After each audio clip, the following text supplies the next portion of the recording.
টাইপের লোকের সাথে কোনো কিছু লুকাইতে নাই। এক হলো ডাক্তার। গত বছর ঈদে মুক্তি পায় আরিফিন শুভ ও মন্দিরা চক্রবর্তীর সিনেমা নীলচক্র। সে ছবি নিয়ে সামাজিক মাধ্যমে হঠাৎ করেই তৈরি হয়েছে শোরগোল। মূলত ইউটিউবে চক্রবিউহ নামে 1 ঘন্টা 51 মিনিটের একটি সিনেমা প্রকাশ পাওয়ার পর এই বিভ্রান্তির সৃষ্টি হয়। দর্শকরা এটিকে শুভ মন্দিরা জুটির নতুন সিনেমা ভেবে দেখার জন্য হুমড়ি খেয়ে পড়লে পরে বুঝতে পারেন এটি আসলে তাদের আগের সিনেমা নীলচক্রের একটি এডিটেড ভার্সন।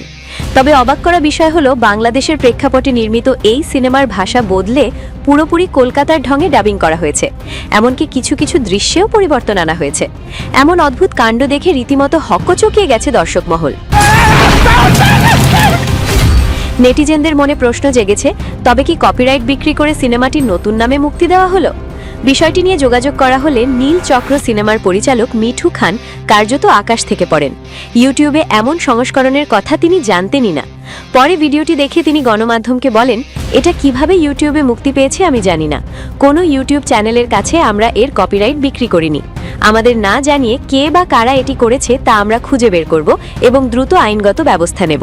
তিনি নিশ্চিত করেন সিনেমাটির ডিজিটাল সংস্করণ পরিচালক বা প্রযোজনা সংস্থার বাইরে অন্য কারো কাছে থাকার কথা নয়।